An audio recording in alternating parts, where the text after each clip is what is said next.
Hello everyone, Sulu here, and today I'm going to teach you a very important lesson in Pokemon Unite, and that's going to be a lesson that will increase your win rate by about 10%, and it has a very simple punchline. Stop dying to ganks in Pokemon Unite. So, right away, what I'm going to go over is I'm going to upfront the knowledge so you know what you're in for when you watch the video, so you don't need to waste your time. Maybe this isn't a video for you, whatever. You click off, leave a sub, like, whatever. Really appreciate that. Otherwise, let's get right into it. So the video is going to outline today about what is a gank, how do people die of it, like why is it a leading cause of losing games, and if you curb it down and if you apply one of my free step techniques into not dying in these ganks, how that will go and massively help your gameplay and increase your win rate in ranked. So let's dive right into it, and let's talk about what is a gank in the first place. So a gank is an action usually done by the jungler or the central lane player, and they're going to go and walk into one of these lanes and try to create an advantage for their side. So I'm going to show a quick example. Let's just say Cinderace is the jungler here, or the central player. They're going to either go to the bot or the top, and in this case, let's just say they've ended up in top lane. If they take down any player or help secure any farm, they've essentially performed a gank. Now, when you die to a gank as the opposing team, you give the enemy team a lot of tempo, whether that's turning into an objective, into some farm, into spacing, whatever it is, the opponents will get something from that, and they will actually start to build a slight lead. And these leads add up over time, but primarily at the start of the game, they can cause horrible snowballs that can completely end the game, whether you know it or not. And you might not be able to realize, but it is one of the biggest things I've seen within all ranks of Pokemon Unite, and even the highest level. Players dying to ganks near the tower or underneath their tower.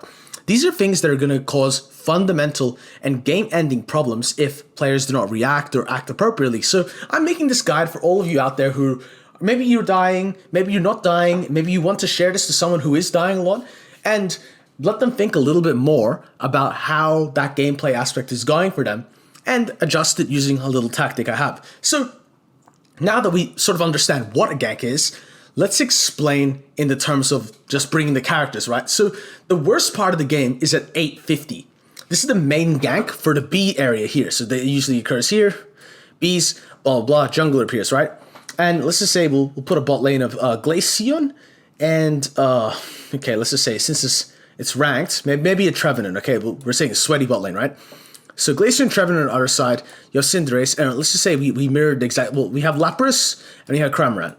And what Cinderace does is he comes in here, and because Glaceon and Trevenant are so focused on the bees against Cramorant and Lapras, Cinderace is able to take down Glaceon and Trevenant. And I'll explain to you how bad this is actually, because it doesn't look like a big deal. This means that Cinderace scores his 30 points that he picked from the ground. This only has 80, okay? So he scores 30, Cramorant scores like 25, so now we only have 25 points on the pad left. Or no, actually 15. And then maybe the Lapras has 10 points from the lane and, something he picked up from the ground. So all of a sudden, your point is left at 9. And I have to draw this out, right? So this is 9 points left. This is quite tragic. It's actually a travesty, right? If anything goes wrong, you lose that bottom pad. And yeah, sure, you get this Audinos here. You only get 2 Audinos, and bottom pad is one of the strongest lanes to hold in the game. So it is quite unfortunate you lose it so early. And just from one mistake. Not paying attention to the jungler's gank. And the same thing applies in top lane. But I'm going to go into this scenario in a little bit more depth. So what does this actually mean in terms of snowballing? So Cinderace is going to usually be, if nothing happened in top lane, one whole level over his opponent. That's quite a large advantage. And if you look at the overall scale of the game, it sometimes can mean the difference between level 15 and level 14. So you can already start to see the implications from now and later. This is going to mean a faster level 9, a faster level 8, and so on and so forth. Overall, the enemy team massively benefit from being able to take you both down and then deny all the farm in the lane, which is actually, if you count it, 5 Audinos. And if you think about that, like what I've written, and think about like exactly what we've lost, 5 Audinos worth, that's a lot of farm. That is a whole Reggie's worth to one player. Or 2 players in this case, right? So just thinking about the bot lane example, that's quite a tragic turn of events. Now, if you're enjoying the video and you're ready for the next part where I talk about top lane, please leave a like, sub, and maybe comment something that you're learning so far about the video. I'll really appreciate it. Okay, onwards. So that's probably what happens at bot lane. That's just a short example of how badly the game can turn because, oh, okay, you know, we're damage farming and we run into them and we die because we don't pay attention to Cinderace. So we get rid, okay, we have our friendly neighborhood Cinderace, he goes top lane, and maybe the top lane is like a Sableye and Blastoise, okay? And they're against Lapras and Leafeon.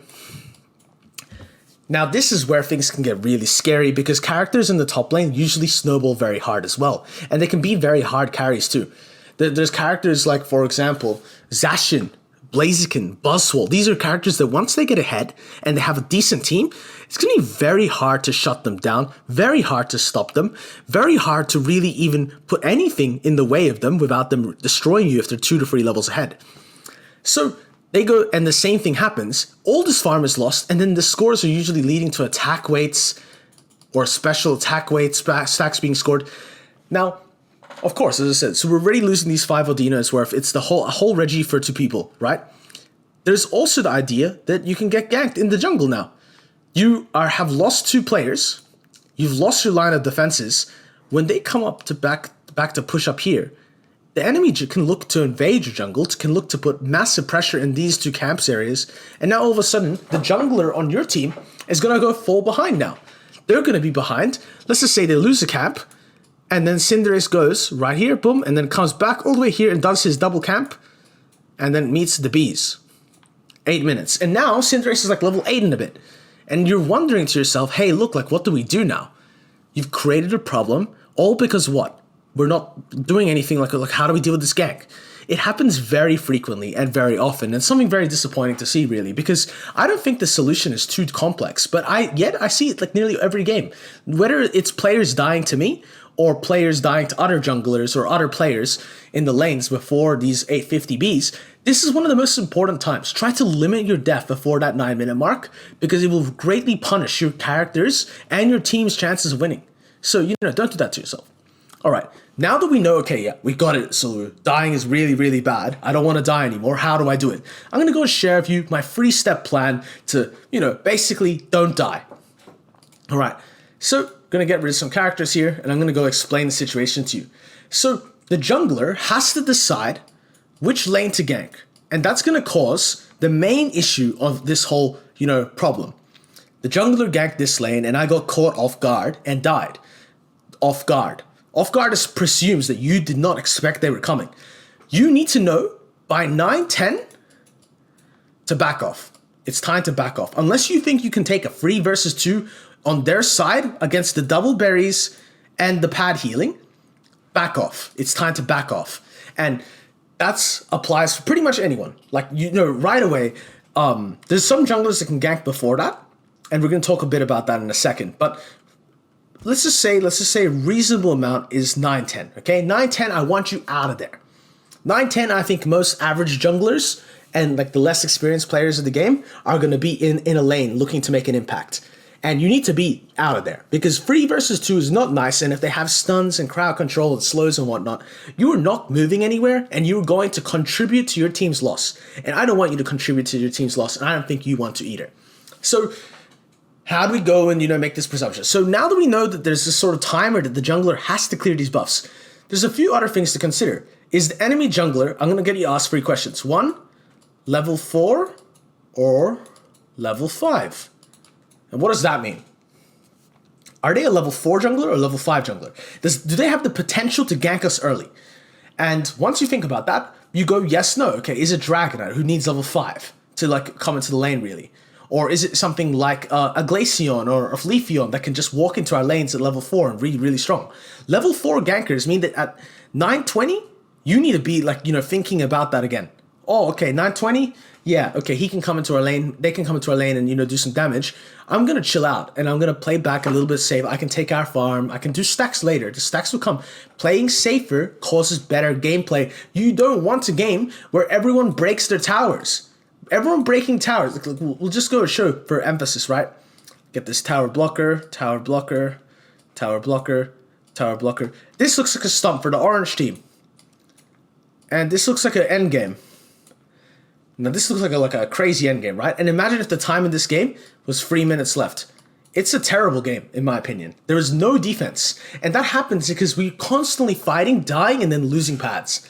And losing them in weird timings, too. So I don't want you to play like this. I don't want you to have games where, everything is dying and we're having weird blockers and, at 3 minutes you don't know if you have a team or not. You need to go and set yourself up for success. Don't feed the enemy jungler. Don't feed the enemy laners. Don't get them ahead. It's better to not take any beats at all. So now that we know the first point, yes, level 4, level 5, need to think of what time do I need to back off. If it's a fast jungler, I'll give you an example of a very fast jungler. Something like a Cypher can finish rather quickly, Talonflame can finish rather quickly. Something that is slow is like a Dodri or Shifu, who finish usually like around the 9-minute mark. These are slow junglers versus fast junglers. Knowing the difference is going to mean that you are prepared for when they come into your lane. They can come into either lane. It's very important to know that. And when you see them in the other lane, yes, you can play aggressive again.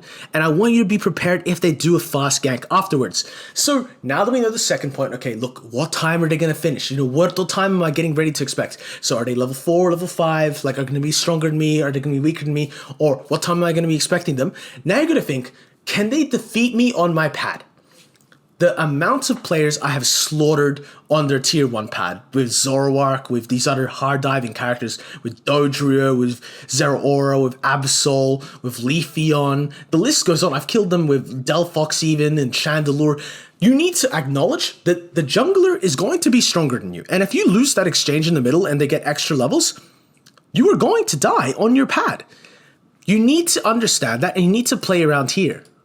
In this golden zone, I call this the golden zone because you can retreat back to this pad and it's very hard to instantly score. So they need to commit to diving you at that point, right? And the same thing as applies here, this golden zone. Like anything past this red line here, you're going to be at risk of dying for free and giving the score. Stay back there, stay chill, wait until the jungler leaves. It's not worth to poke your head again. And when they leave, you need to remember they can immediately run back. If you are not safe, if you overextend and use abilities to fight and kill and whatever, you can be caught lacking and end up dying immediately after. So I really don't want you to do that. And it will neutralize a lot of the deaths in the game. I know we don't have any death counters, which is something really unfortunate. I think the game would really benefit from being able to see your own deaths and your team's deaths to sort of, remember, safety does come first. You should not be dying 10, 15 times a game. And more importantly, you should not be dying off cooldown. And when you see maybe a death stat or a death counter, players will be incentivized to not do it. But I'm doing this as a PSA to all players because these are free actionable steps you can take in your games to increase your win rate by 10%. It's straight flat out. If you stop dying to the jungler gank, if you stop giving them freebies, free attack weight scores, free everything in the map, letting them take over your jungle, you're not going to get zero padded. You're not going to get tempo rolled and rushed and destroyed. You're going to stay strong and have a decent endgame and maybe a nice fighter Rayquaza or at least a nice fighter Regis. But if you let them walk onto your pad and murder you over and over again, and if you act like the jungler is teleporting out of thin air, and if you act like you're invincible when you're anywhere near the pad, or if you're diving them at silly times like 9:20 and 9:10 and 8:40, you need to remember that these are things that can be punished and you will pay the price and you will lose your precious rank points for it. So, this is the reason I'm doing this video, to give you some education in this area of the game. I used to be a central player. I'm playing more top lane right now, and so I'm always learning and keeping on the flow. Ganks are very interesting to me and one of the most misunderstood portions of the game, so I don't want you to be afraid of them, and I want you to increase your win rate by 10%. So of course, once more, if you enjoyed this video, please leave a like, subscription, and a comment in the section below. Really appreciate it. It goes a long way. And I hope you watch another video because that'll just help you overall for the algorithm. Okay, see you later.